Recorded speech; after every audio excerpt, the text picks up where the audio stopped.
सागर, सागर होश में हुआ। मिस्टर हुसैन!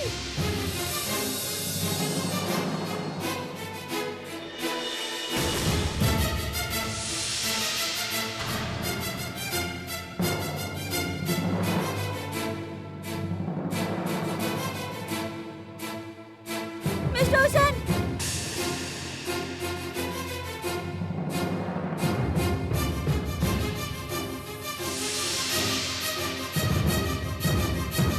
कितना लंबा लंबा छोड़त रहे कि हम स्विमिंग चैंपियन बानी। अब का भइल? हमनी के दूध पिए के सलाह देवेला, जा खुदे पी ले।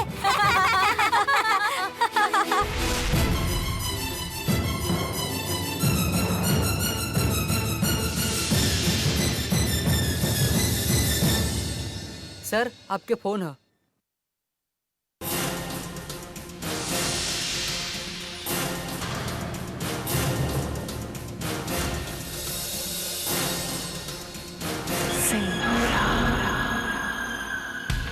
जी कैसन चल रहा है बात सब?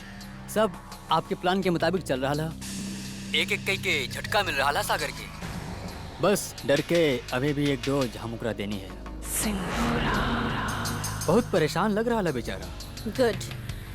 आज रात के तोहरा के हमनी के प्लान के अगला कदम उठावे के बाद सागर के एक कदर डरावे के बाद कि अब तक जौन सुधार आयल बा ओकर हाल पे सब खत्म हो जाए और सागर हमेशा खातिर ऐसे ही रह जाए। ऐसे नहीं होई सिंदूरा जी।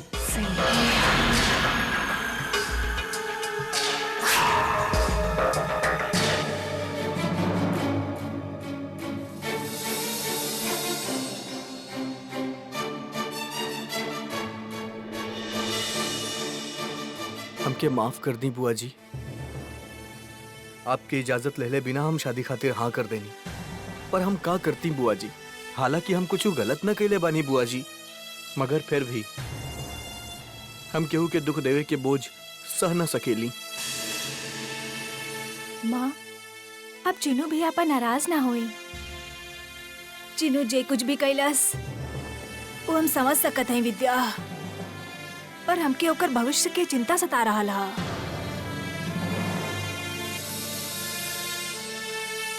वो शादी मजबूरी के कारण कर रहा हा, और जे शादी के बुनियाद मजबूरी पे टिकल हुई वो कितना दिन चली। हम तो इतना जानत है माँ कि शादी एगो संजोग के खेल हा, और जोड़ियां शंभुनाथ ऊपर से बना के भेजत है। और माँ, जे में शंभुनाथ की मर्जी होके वो काम गलत हो ही कैसे सका था। और हमारी यकीन मानी माँ, शालू दिल के बहुत अच्छा लड़की है। बहुते चाहेली ऊ चिन्नू भैया के।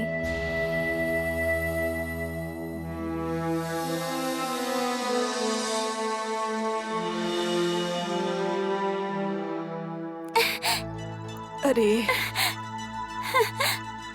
मम्मा कहली कि हम जाके सबके पाँव छुई।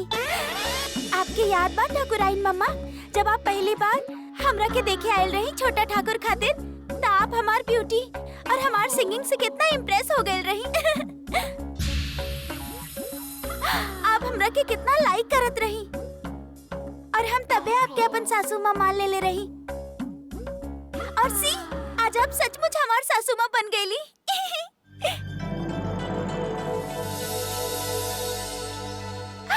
हाँ ना ठाकुराइन मम्मा?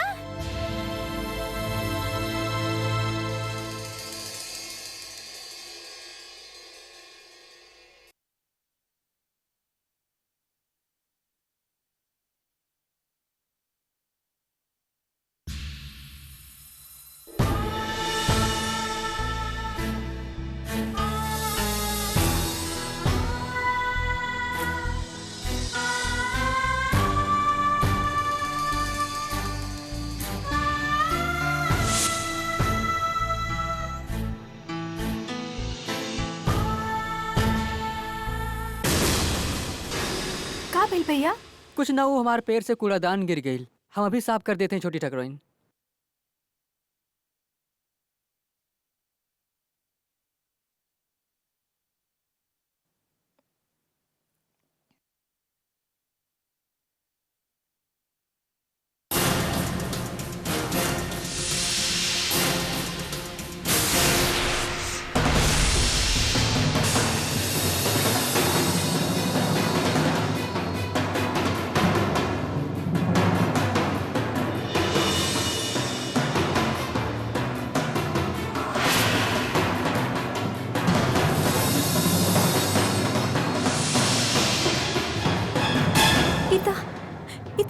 दवाई है।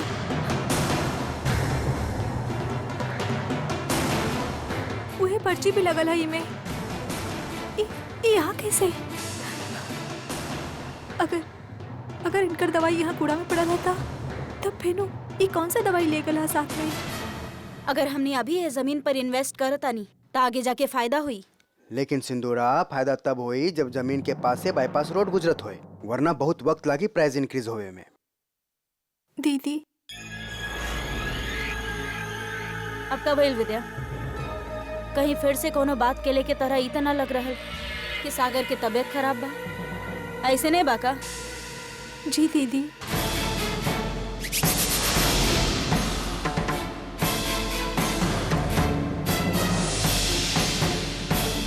देखा विद्या, तू काहे बेस सिर पैर के बात सोच सोच के खुद भी परेशान होवेलू और दूसरा की भी परेशान करेलू। कहीं कोनो खास वजह भी तो होवे की चाहिए, तब हमने ध्यान दे ना। वजह हाँ हमारे पास दीदी।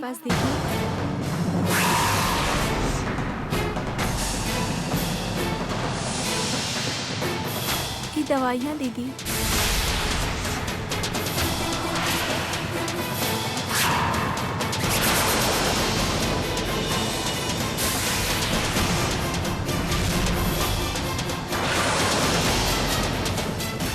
उनकर दवाई है जे हमके कूड़ादान में मिलल।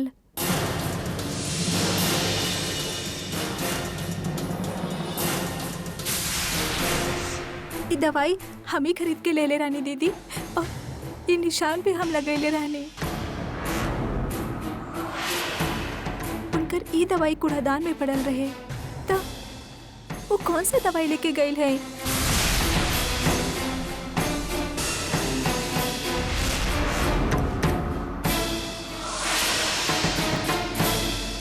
सिंदूरा विद्या सही कह रहा, अगर ई दवाई हा तो सागर कौन दवाई ले गई ला?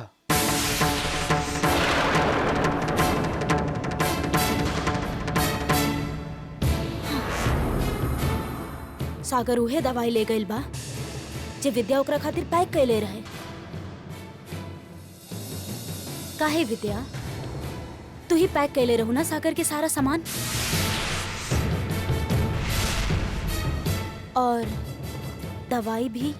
हाँ दीदी, पर बाकी का विद्या, का ये इतना घबरावे वाला बात बा?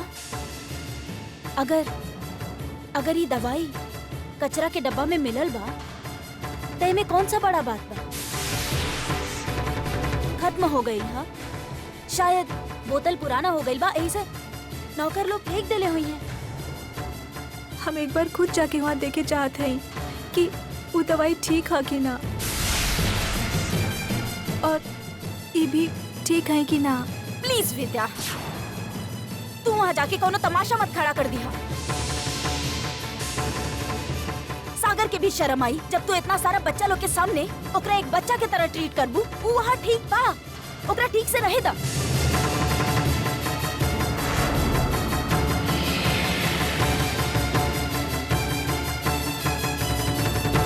विद्या हम जानती तो के सागर के फिक्र है, लेकिन अगर कोनो परेशानी रहत तो भारत का सागर खुदे फोन करके बात कर लीत। और ऐसे भी कैंप परसों खत्म होए वाला है, एक और दिन के तो बात है। सागर बिल्कुल ठीक है, डोंट वरी। अच्छा चला, एक काम कर, खुद ही फोन कर ला, बात करबा तब बेहतर महसूस करबो।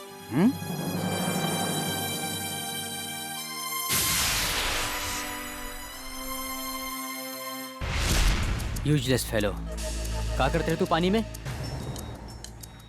सर पता ना हमके चक्कर आवत रहे। दवाई लेवे के बाद हमके चक्कर आवत रहे। अगर दवाई से इतना प्रॉब्लम हा तो दवाई बंद काहे ना कर देता?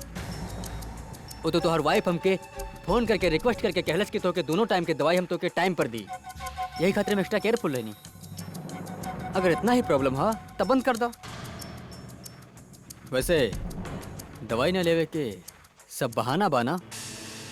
हम कोनो बहाना ना कहनी। शट अप सागर, हम तो के पहले बहुत अच्छा लड़का समझत रहे, लेकिन अब हमके मालूम भइल कि तू सबसे शरारती लड़का बा। ट्रैकिंग करे वक्त कहीं खो जाता था, स्विमिंग करे वक्त डूबे की एक्टिंग करत था। आज से तुहार कैम बंद बंद।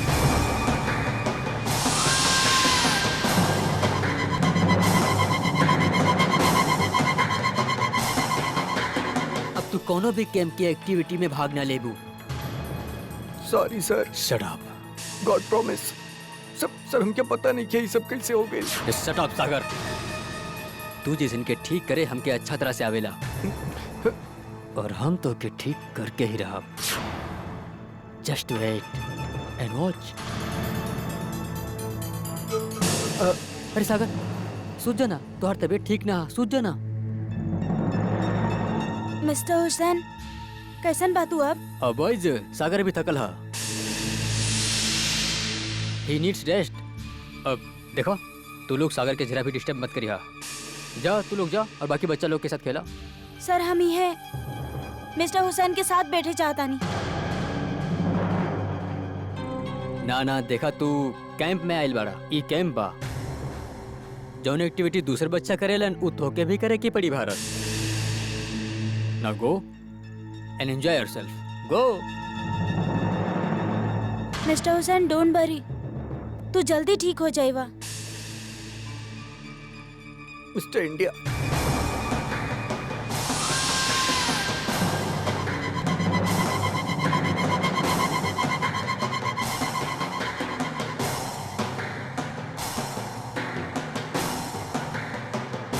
तू यहीं रह बा सागर, और केहू से कहे के जरूरत ना है कि तुहार तबीयत खराब बा।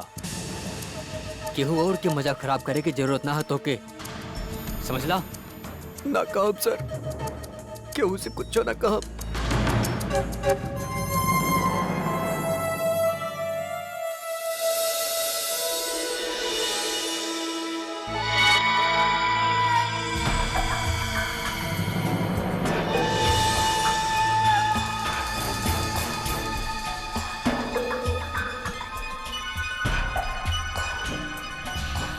लागत बाई घर के सारा माल बड़ी माँ के तिजोरी में ही बा। इतना बड़ा हवेली और 1000 रुपये खातिर यहाँ ढूंढा वहाँ ढूंढा, कुछो भी नहीं खे। अरे हमार चंद्रमुखी के बटवा।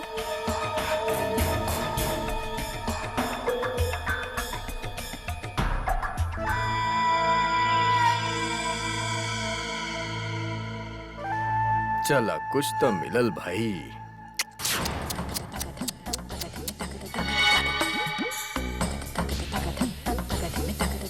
इतना ज्यादा मेहनत और इतना कम नोट।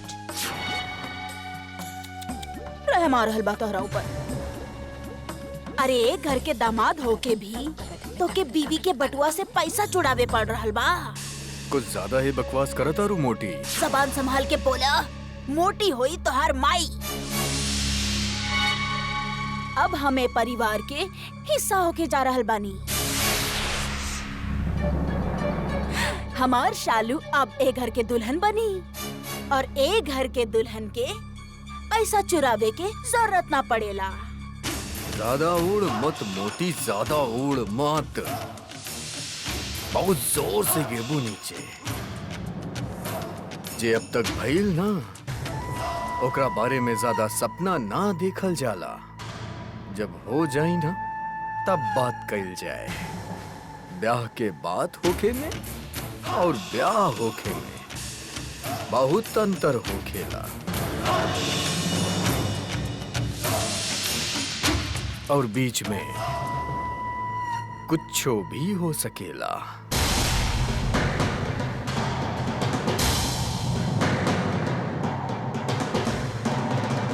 ई मुआहर्ष तो ठीक कर रहल बा। चीनू तो शादी के वचन दे देलस, बाकी पलट गई तो ना। अब कुछ भी करके ए शादी जल्द से जल्द करे के चाहिए। क्यों उठावत नहीं के? वो ट्रैक पे गई हुई है या कोनो खेल में गई हुई है? भाभी जी, वो कैंप है, वहाँ बच्चा लोग मजा करे जाएले। दद्दा भी वहाँ मजा करत हुई हैं। भैया बस एक बार हमार उनकरा से बात हो जाए ना, तो हमार मन शांत हो जाई। ठीक बा।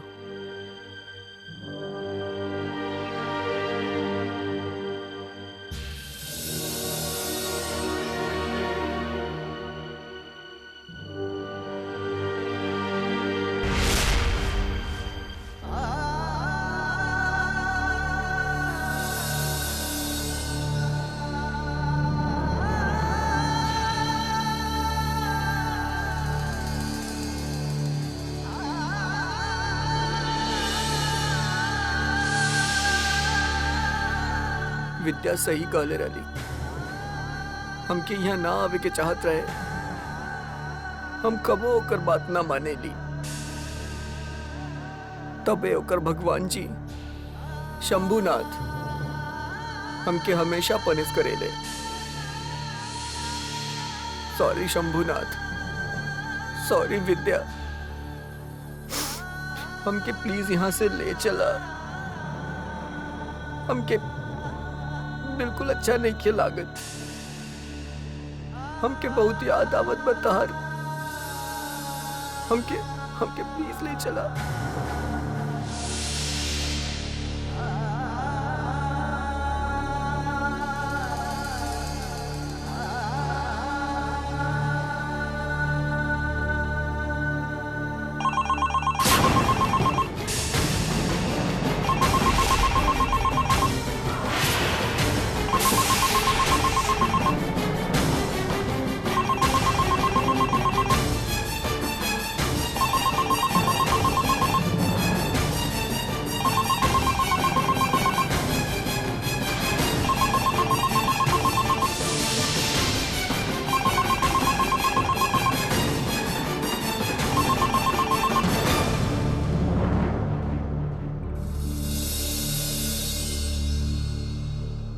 फिर क्यों ना उठेलस?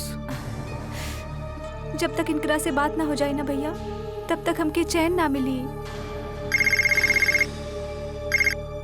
हेलो हेलो चीनू दादा। सुनी, कब से हम आपसे बात करे चाहत रानी, कब से इंतजार रहे हम कि आपके फोन के। कैसा नहीं विद्या,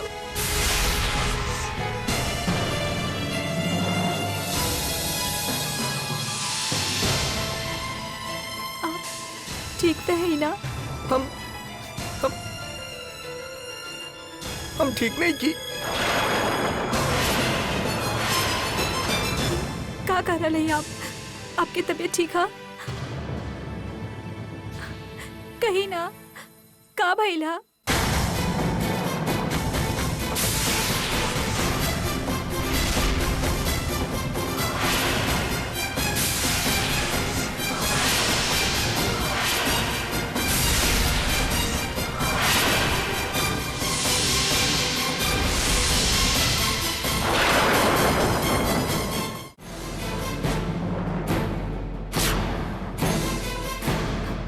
भैया, हम तो उससे कहले रहनी ना कि कैंट से बाहर मत आइयो। लूजर, डरपोक कहीं के। एक कैंप तू ठीक से अटेंड ना कर पैलू तो इसने कही ना सब लोग। आप सुन रहे हैं ना? जाए के चाहत बड़ा ना? जा ना सर ना। बोला सबके तो हर कैसे हालत था। इला बोला ना। ओके, तो फिर बोला इनकरा से कि तू बिल्कुल ठीक हुआ।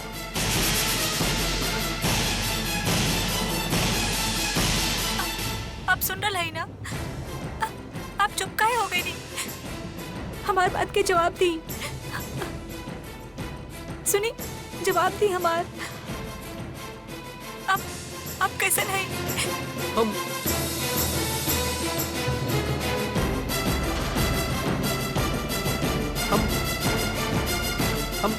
हम ठीक बानी। मगर अभी तो आप कहने कि आप ठीक ना है। हम मजाक करत रहली। हम पहले भी ऐसे मजाक केले रहनी ना फोन पे। हम मजाक करत रहनी। आप हमसे सच कह रहे हैं? तो फिर आप हमेशा की तरह काहे ना बात कर रहे हैं? इतना चुपचाप काहे है आप? हम बिल्कुल चुप नहीं के विद्या।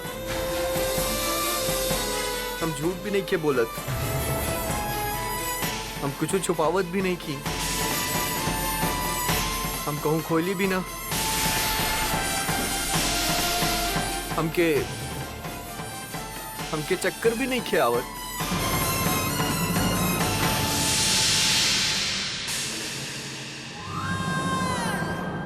सुनी सुनी,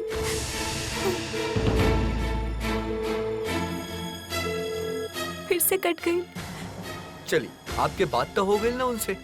फिजूल की चिंता करत रहनी। अब पता चल गई ना कि वो ठीक बाड़े। वो ठीक ना है चीनू भैया। वो ऐसा नहीं जे दौड़त फोन पे आई है, हाफत नंबर मिलाई और सीधा अपन किस्सा सुनावल शुरू कर दी। आज पहाड़ चढ़े समय ई भइल, पानी में ऊ भइल, भारत ऐसन कहलस, दूसरे बच्चन ऐसन कहलस, सब कुछ। पर आज वो ऐसन कुछ ना कैलस। वहाँ जे कुछ भी भइल ओकर बारे में तो वो कुछ बतैलस ही ना, पर जे ना भइल ओकर बारे में कहत रहलन। ये वो ना है जे यहाँ से गइल रहे। ये कोनो मुसीबत में है और इनकी हमारी जरूरत है भैया। हम इनका पास जाए भैया, आज और अभी। वो भी बिना केहू के बताए, काहे कि हमके केहू जाए की अनुमति ना दी भैया। भाभी जी, हमके ना रुकी भैया। हम कल सुबह तक आ जाए, जल्दी आए हम। शंभुनाथ बात के गवाह हैं भैया कि हम बिना इजाजत के वहाँ ना जाए के चाहते हैं, पर हमार मन कह रहा हा कि इनकरा के हमार जरूरत था और हम जाए वहाँ। शंभुनाथ, हमार पहुंचे तक इनकर ख्याल रखिए आप। हम आ रहे हैं आपके पास, हम आ रहे हैं। अब से टेंट से बाहर निकलबा ना तो अलग कमरा में बंद कर दे, समझला?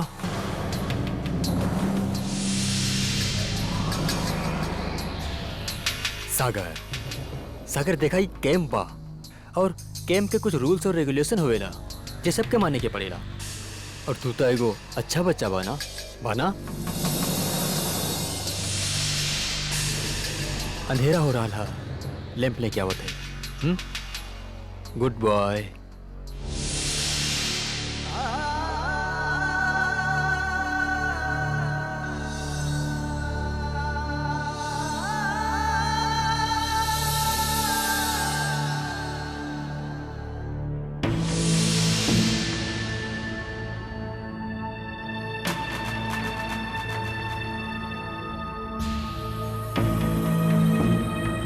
टैक्सी,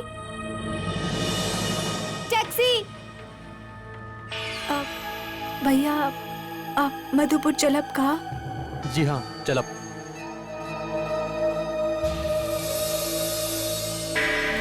चलिए भैया।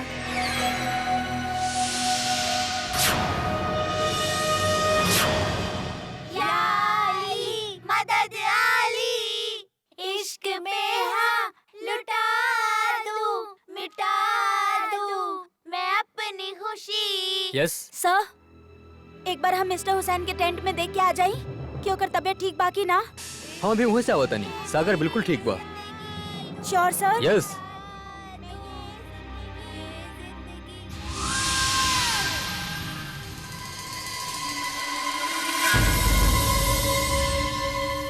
सर अब तक अइले काहे ना? सर तो लैंप लेके आवे वाला रहले। इतना अंधेरा भी हो गई बा। कहाँ गईले सर?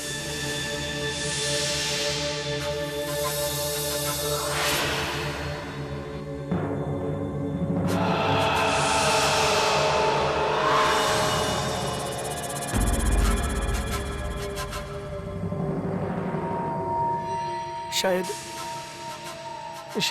सर हुई हैं।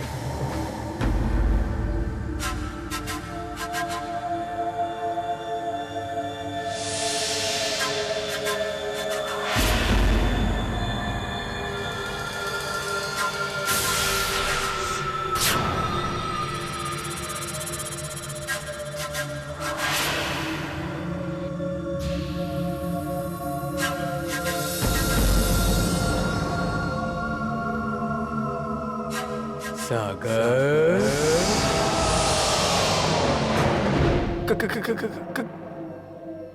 के रहे यहाँ केकर फुटस्टेप्स रहे सागर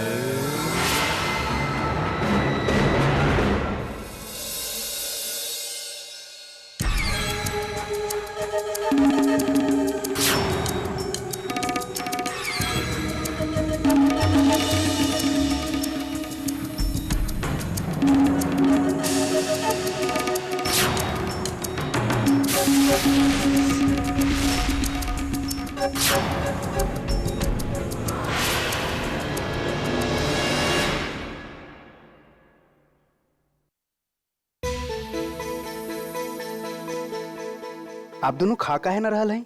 अब उ कहा कि जमाई राजा आइल ना बाड़े त हमनी कैसे खा सकेले। अच्छा,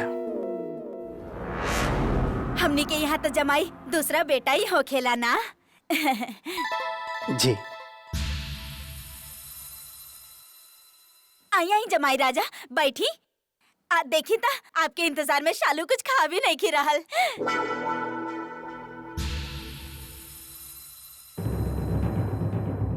चीनू, विद्या कहाँ बा? जी वो चिनू बेटा, विद्या दिखाई ना दे रहा काफी देर से। कहाँ हा? जी बुआ जी वो भाभी का बात बा? वो भाभी जी घर पे नहीं थे। वो दद्दा के पास कैंप चल गई बानी।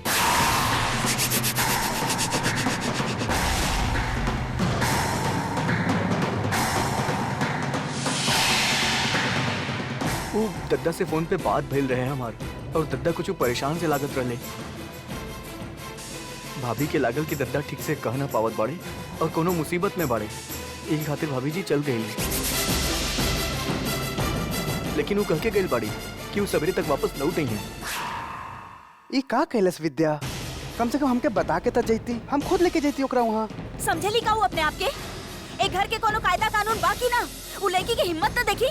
50 बार मना के ओकरा के कि वहाँ जाके सागर के एम्बैरेस ना करे। बाकी हमार बात तो सुने ले रही के। कैसे जा सकेली वहाँ? रिलैक्स सिंदूरा, इतना एजिटेट काहे हो रहा हो?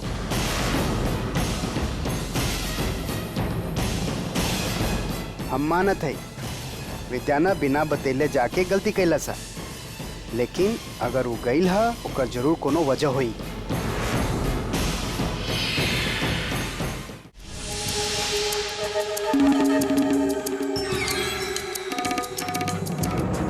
रास्ता तो सिर्फ आधा घंटा के रहे ना भैया। अब और कितना दूर है भैया? बस पहुंच गई नी मैडम, नजदीक में ही तबाह।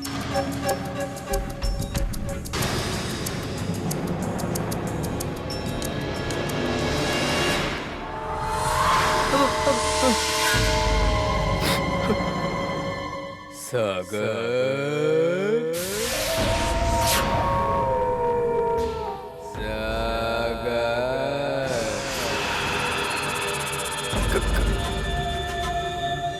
के बहुआ शराबानी का शराबानी ना सागर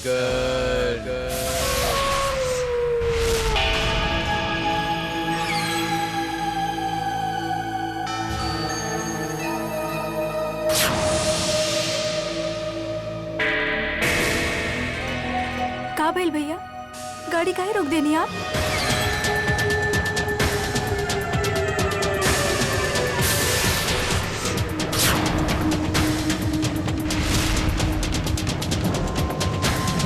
भाई साहब,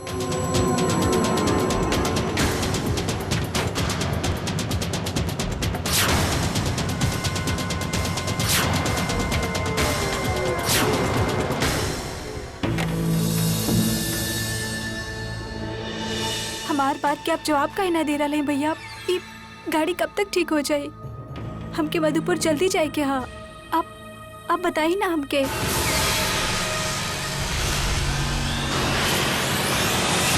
खैरियत चाहे लो तो अपन सारा गहना उतार के हमरे हवाले कर दा।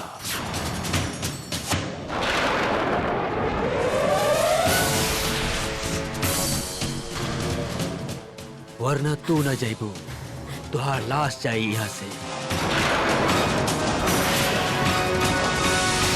हे शंभुनाथ, हमार रक्षा करी। वो जाने कौन हाल में हुई है। हमके बस उनकरा तक पहुँचे क्या। यहाँ कौनो भी तुहार मदद करे ना आई।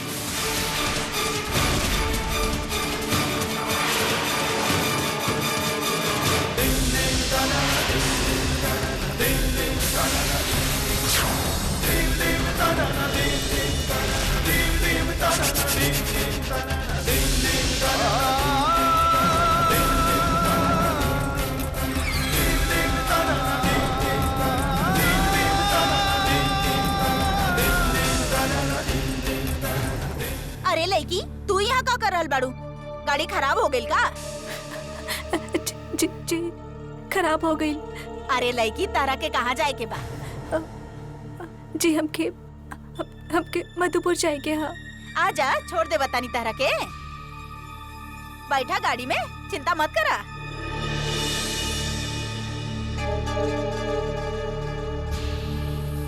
एक मिनट।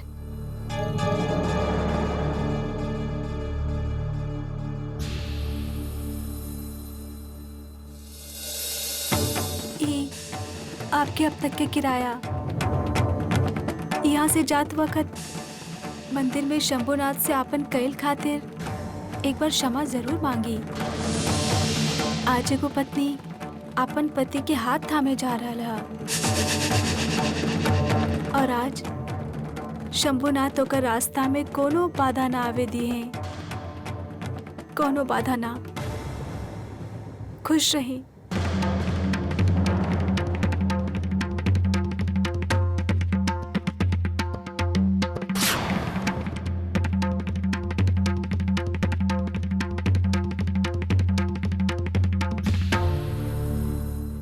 इतना रात के कहाँ जा रहल बारू लड़की? केहू जरूरी काम लागता? तोहर आपन कोनो मुसीबत में बाका? शंभुनाथ करे कि हमारे वहाँ पहुँचे तक सब ठीक हो जाए। अरे लड़की, तू कोनो बात के चिंता मत करा, सब ठीक हो जाई।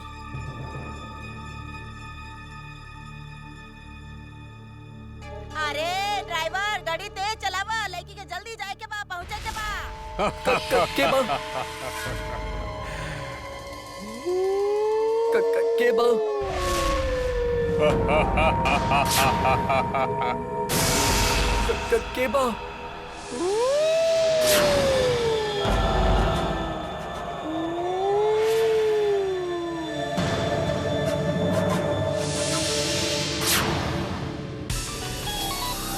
हेलो सिंदूरा जी। दोबारा अपन मुंह से हमार नाम मत लिहा और अपन फोन में से हमार नंबर डिलीट कर दा। कहाँ रहा तू? हम कितना देर से तोहार फोन ट्राई करता नहीं। अब सिंदूरा जी, हम दूसरे बच्चा संग थोड़ा बिजी हो गए रहनी, लेकिन अब घबराई ना, आपका काम हो रहा है। पिछले 2 दिन से छोटे छोटे इंस्टॉलमेंट में आपके काम होते रहे, लेकिन आज रात से, बल्कि अभी यह पल से सबसे बड़ काम होने वाला बा। सबसे बड़। और अभी यही पल विद्या भी वहाँ पहुँच रही और हमनी के सारा तरकीब के फेल करे खातिर। विद्या? लेकिन विद्या तो अभी तक यहाँ ना पहुँचल। अगर अब तक पहुँचल ना तो पहुँच रहल हुई। ध्यान रखिया, वो सागर के आसपास बिल्कुल भटके ना पाए। ओकरा अभी यही वक्त वापस भेज दिया। कह दिया कैंप्स के रूल बहुत स्ट्रिक्ट बा। घर के कोनो भी मेंबर कैंप में बच्चा लोग के मिल भी ना सकेला। समझ गईला? आप फिक्र मत करिए, ई मास्टर के नजर से कौनो ना बच सकेला। विद्या सागर तक ना पहुंच पाई, कबो ना।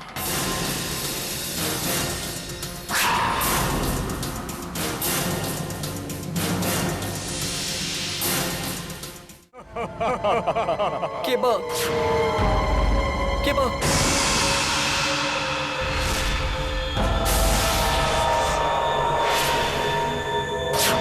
केबा केबा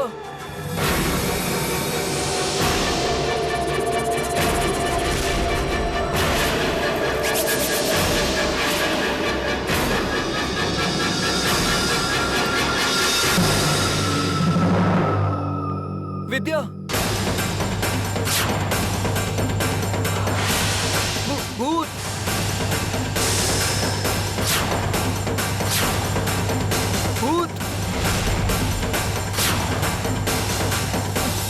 विद्या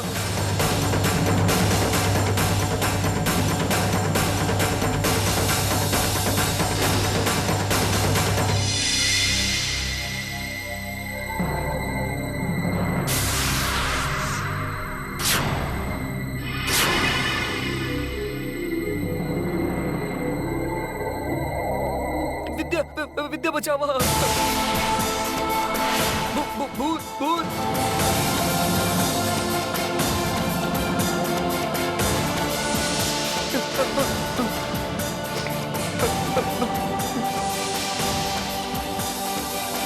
सुनी सुनी हम हई कोनो भूत ना हा हम आपके लेते आइल है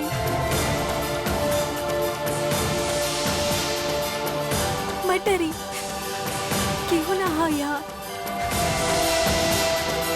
हमारा अलावा केहू ना हा तू तू विद्या बाळू ना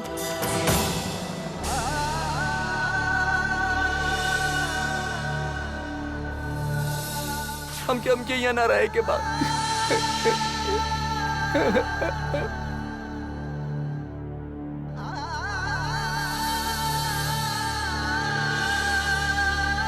चली चुप हो जाए हमके घर वापस जाए के बाद बिल्कुल ना रोई हम सब घर चलब हाँ अब हम सब जल्दी से भारत की बुलावत है फिर हम सब घर चलब हमके यहाँ ना रहे के बाद हमके घर जाए के बाद